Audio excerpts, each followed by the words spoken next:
Man, what's happening, YouTube family? It is your boy B New. I just want to wish everybody a happy new year. First and foremost, trying to keep everything on a positive level. Happy new year to everybody. Peace and much love to everybody. I just kind of want to get into the news and notes of what happened in the NBA this weekend. And of course, as you all know, LeBron is my favorite player. So we're going to focus on, at first, we're going to jump right into what the Lakers did on Friday night. So the Lakers had a rematch against the Spurs. The Spurs, they had just played the Spurs on Wednesday night and won. So it was quite interesting to see them turn around and play them again Friday night. And of course, LeBron James, as usual, went out and dominated and did his thing, had the triple-double. I want to say the Lakers won 109 to 106. AD actually was the leading scorer Friday night with 31 points. So AD went out and did his thing. Wednesday night against the Spurs, I want to say he only had 14 or 15 points, and that's just not going to get it done. So AD really hadn't been himself the prior week, but he definitely stepped his game up that Friday night. LeBron James, of course, came out and gave you the triple dub with 26 points, 11 rebounds, and 10 assists. And I'm so tired of people saying LeBron James is not clutch, because I don't care what team. It's just like the NFL. I won't say any given Sunday, but any given night, any team can win. Any team can beat another team. And I'm going to get into that in just a minute. But for right now, let me stay focused on this game. So that Friday night, of course, LeBron James, the game was tied, I want to say 101 to 101 in the last 2 minutes. And then that's when the LeBron James show took over. And LeBron James scored like the last 5 or 6 points for the Lakers. AD did get a putback of one of LeBron's misses to put them up for good, actually 103 to 101. Then LeBron hit the last 4 or 5 points, and the Spurs never scored again. So the Lakers was really tuned in defensively, knowing what they had to do and not taking any games off. So the Lakers, of course, took care of business that Friday night. And then, of course, they took a day off Saturday to watch some college football, I suppose. I see LeBron was happy about the Ohio State victory over Clemson. I won't get into that, though. There's other channels you can focus on that, but that was a pretty surprising game to me. But anyway, so then LeBron James and the Lakers had the day off on Saturday, and then they had the opportunity to go out and play again last night. And last night they took on the Memphis Grizzlies. Now everybody know that I do have love for the Beale Street Blue and the Memphis Grizzlies. And I want to say it is a crying shame that Ja Morant did fracture his ankle or have a very bad high sprained ankle a couple of games ago. I want to say against Brooklyn, when Memphis did beat Brooklyn the other night. And Ja Morant, I want to say, was the second or third leading scorer in the league at the time. In his sophomore season, already giving you 36 points a game. So I want to say, please, Ja Morant, hurry up and get back healthy. We definitely want to see you play. It's great to see the younger talent in the NBA, especially someone as young as yourself, being in your sophomore campaign, to come out and be able to be leading the NBA in scoring, or the top 1 or 2, 3 in scoring. But nonetheless, Ja Morant was not available last night, and we all pretty much knew what the outcome was going to be for that game. So basically, LeBron did his thing, and LeBron was real cold last night. He actually only had about, I want to say, 8 or 9 points through 3 quarters, and his double-digit scoring streak was in jeopardy. Well, I won't say in jeopardy, because he had 8 or 9 going through 3 quarters. So who knows what would, I mean, you never know. He could have an injury, could have pulled something, and, you know, he go out and not have a double digits in the 4th quarter. But of course, that didn't happen, because LeBron James is a robot. So next thing you know, LeBron James took over in the 4th quarter, as we all know. I don't know if any of y'all saw the highlights, because it was a football field Sunday yesterday. Which, by the way, the Tennessee Titans did prevail yesterday to win the AFC South Division in a hell of a game. And Derrick Henry need to get respect, but I'm not going to get off subject. Like I said, this is not the channel for that. But I will, if anybody would like me to, I can make some videos of that too. But let's just focus on the NBA for right now. So, as I was saying, LeBron James went off for 13 points in the 4th quarter. And that's the thing. I'm so tired of people saying that LeBron James is not clutch. That game was pretty close with Memphis last night. At first, they was hanging in there, even without Ja Morant. the Memphis Grizzlies are well coached and they're a pretty good team. So when Ja Morant gets back healthy, I would look for them to make a push for the 8th seed. I just don't know how long he's going to be out. But the thing is, LeBron James scored 13 in the fourth quarter and gave him 22, 13, and 8. Anthony Davis only had about 14 or 15 points. So would everybody please stop saying that Anthony Davis is the best player on the team? Even though he is the youngest and he's a very gifted player, you can clearly see that this is still LeBron James' team, as LeBron went out and put the victory on his back again last night, because when things got close in the fourth quarter, it was LeBron who they depended on. When the game was real close with 5 or 6 minutes left in the fourth, LeBron heated up, gave you a couple of threes on back-to-back possessions, and the Lakers just pulled away easily. It was the LeBron James show once again. So mass shouts out to LeBron in his 18th season, still being able to do what he do, and able to close out the Memphis Grizzlies last night and put the Lakers to a very interesting record of 5-2. Speaking of 5-2, the crosstown rivals, the Los Angeles Clippers, are 5-2 after they disposed of the Phoenix Suns last night. And what I noticed in that game of the Phoenix Suns is now the Suns are 5-2 as well, the Clippers are 5-2 as well, and the Lakers are 5-2 as well. So by the Clippers winning that game last night, that was very important for them, or the Suns would have been 6-1 and they would have fell to 4-3 behind the Lakers. So they kept pace with the Lakers and with the Suns, with everybody being tied at the top of the West right now, still very early in the season. What I did notice during that game, though, Chris Paul, man, mad shouts to Chris Paul. I don't think he gets enough love. Of course, he is a true point guard and a true floor general. And I knew when Chris Paul got paired with Devin Booker that it was going to be a hell of a combination. I will say I haven't watched many of their games. I had got a chance to watch a couple of them, and I did get a chance for the most part to watch most of that game last night. And what I did notice, the Clippers was really leading that game most of the game in double digits. But in the fourth quarter, as the Clippers always do, as soon as somebody started getting close, they start to fold.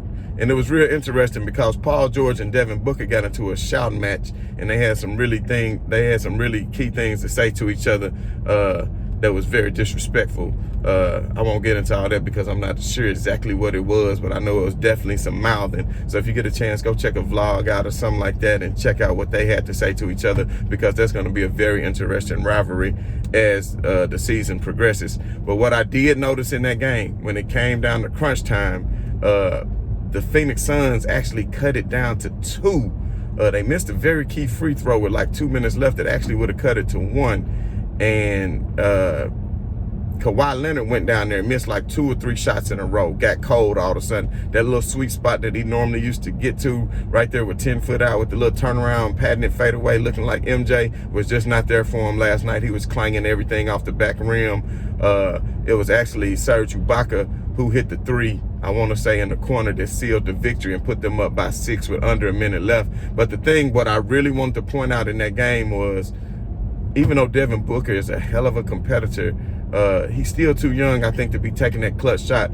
Chris Paul did get him, when they were down by 2, Chris Paul, with like 1 minute left, did get Devin Booker a wide open look for 3, but Devin Booker wasn't able to come away with the shot victoriously, and he did miss the shot. And after that, it was pretty much over because the Clippers came back down and hit the 3. What I would have liked to see was Chris Paul, as a veteran and very capable of hitting threes. I would have liked to see Chris Paul kind of take that shot, because I think he could have made it, and then they would have went up by 1 with under a minute left. Then we would have seen what the Clippers was really made of, but that wasn't to be.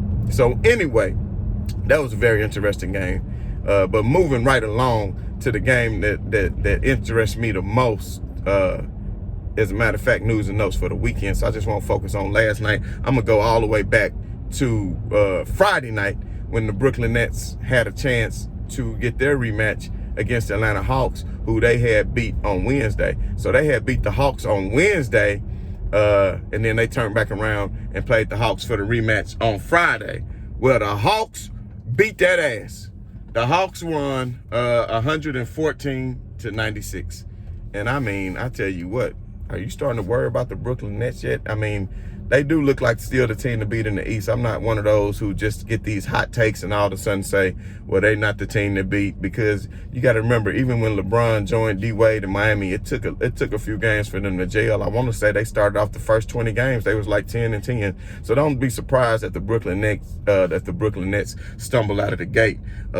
Now, what I did notice about that game that the Brooklyn Nets need to have a fix for is they did not have an answer on the inside.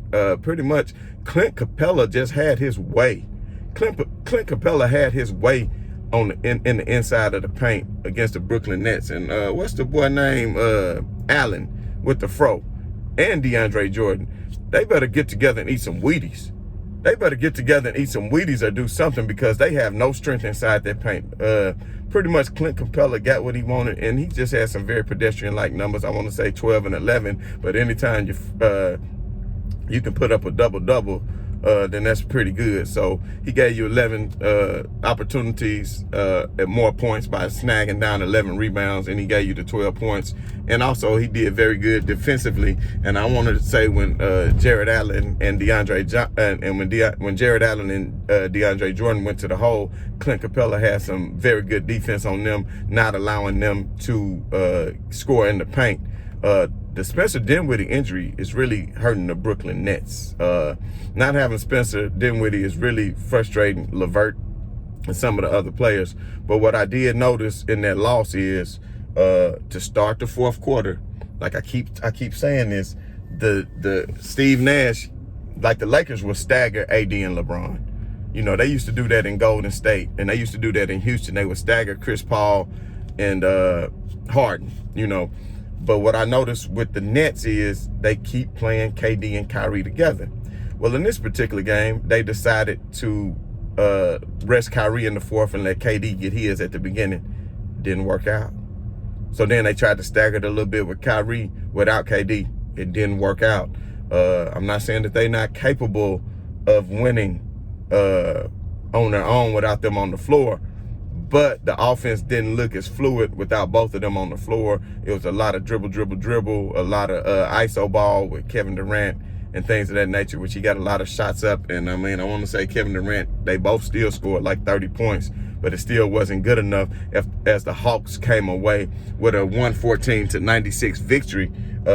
So, I mean, that wasn't just a small victory. I mean, the Hawks really put it on them. So I think they're going to have to find an answer for what's going on inside that paint. And if they don't find an answer for it real soon, then it could be very detrimental to them in their seeding in the East as far as the Brooklyn Nets is concerned. So the Hawks put the beat down on Brooklyn. I'm sure they was very excited at Club Shay Shay. Me, myself, it doesn't really matter. I actually am kind of, I won't say pulling for the Brooklyn Nets, but I do want to see them come out as the first seed. And I do want to see them go against the Lakers in the finals, because LeBron thrives off competition. And if he can get another chance at KD without KD having a super stacked team and it's just KD against his former teammate Kyrie, that is going to be a hell of a series. So we're going to keep shooting for that. So then, of course, the Brooklyn Nets, again, they had a chance to redeem themselves on last night the same way that the Lakers had to redeem themselves, and they got a chance to play the Washington Wizards. Now, the lowly Washington Wizards, the 0-5 Washington Wizards with Russell Westbrook against his former teammate, Kevin. So the game was pretty close throughout most of the game. And I'm thinking that, of course, Brooklyn was going to pull away. So I'm kind of flipping back and forth between the Lakers and the Brooklyn Nets. I had to go ahead and put it on the flip screen for a minute just so I can kind of watch both of them. But, of course, my eyes were still on the Titans as well. But we won't get into all that. So, anyway, man, it's like they did not have an answer. Once again, on the inside, even though Kyrie, I want to say Kyrie gave you 30 points and 5 rebounds, they just did not have an answer on the inside. I mean, Collins was doing this thing, and the Wizards pretty much was just having their way in the paint. Even Brook Lopez, he hit a 3. He spread you out when he was coming off the bench. So I thought that was very interesting. But at the end of the day, what I did notice was in that fourth quarter, in the previous game, it was Kyrie was getting up all the shots. Kyrie was getting up all the shots. But in this fourth quarter, it was like Durant was getting up all the shots. He was getting up all the shots. It was a lot of times when I saw Kyrie was just standing over there like, ball, ball, but he couldn't get the ball because KD was getting up all the shots. Some was going in and some wasn't, but I don't know if that played into the mentality of Kyrie Irving or what. So then it came down. This is what really kills me about Russell Westbrook, though. I got love for Russell Westbrook, and he's a hell of an athlete and a hell of a player, but he's just not the type person who's going to put the franchise on his back and lead you to victory, because in the last minute, Washington should have easily won that game. They end up winning by 1 point, I want to say 123 to 122, but they should have won by more. So basically what happened is Westbrook came down the court, and they were winning by 1. So they didn't even need a 3. But it's like 6 or 7 seconds left in the shot clock, and Westbrook shoots a 3. But ill-advised 3 at that, where he's the last person. So if you miss a 3, you need to get back on defense and leak out and transition and get back on defense. But he sat there and shot a 3. He puts it up and then just hold his hand like this. He just held his hand like this, watching the ball clank off the rim, and you still sitting there looking silly. And as you did that, your man went back down on the other end and got an uncontested layup while you still standing there. They gave the outlet pass out to him for the easy layup and put you down by 1. At that point, I'm like, oh my God. I just knew the Wizards was about to lose, and I'm thinking, Durant was thinking, oh my God, that's why I'm glad dude is not my teammate. But anyway, luckily Bradley Beal come back down. Luckily for the Wizards, Bradley Beal come back down as smooth as ice. But what I did notice on that last possession, and this might be problems, and both Bradley Beal and Westbrook had good games, and both of them scored about 25, 26 points. But what I noticed, Westbrook stood around at the top of the key while Bradley Beal went to work. And they didn't draw it up for Westbrook. They drew it up for Beal. So Beal went to work. Beal actually missed the shot. The Wizards were able to get the rebound. Now, they could have kicked it out to Westbrook. I'm telling you, go back and look at it. They could have kicked it out to Westbrook, but they didn't. They shot it on back over to Beal. And Beal, of course, went to work again, and then ends up kicking the shot out, and boom, money hits the shot that puts the Washington Wizards up. I want to say 123 to 122, which ended up being the final score. So then Brooklyn calls a timeout, and they had like 15 seconds left. So you just up here wondering, what is Brooklyn going to do? What is Brooklyn going to do?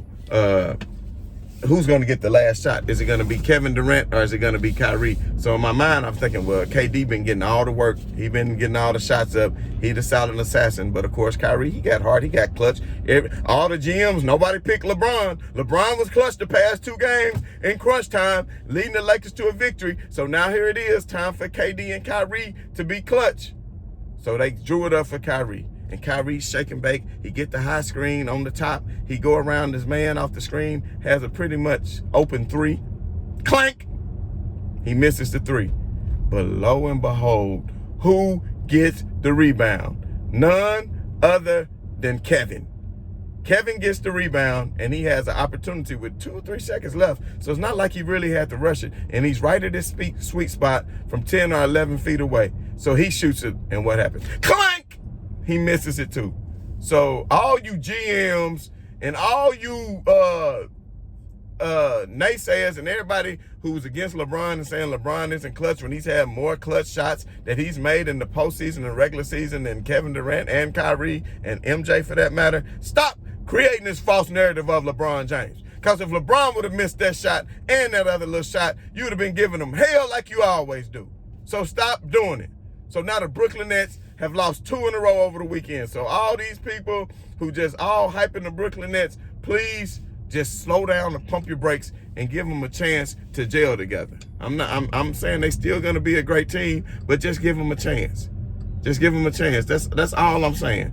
So anyway, it was a great slate of NBA games. I really enjoyed my league pass and watching all the different games that go around in the association. It would be even better if we had the fans there. Hopefully that'll be coming real soon. But anyway, that was just my news and notes of what happened over the weekend for all of y'all who didn't get to see the game, for those of you who's watching football, for those of you who were out partying for New Year's Eve or whatnot. But once again, this is your boy B New. I'm saying right on to the real. Much love to y'all haters, and for you clowns who got something to say, man, I love y'all. Just keep watching and keep getting me paid. It's all good. Peace and much love. B New. Right on to the real.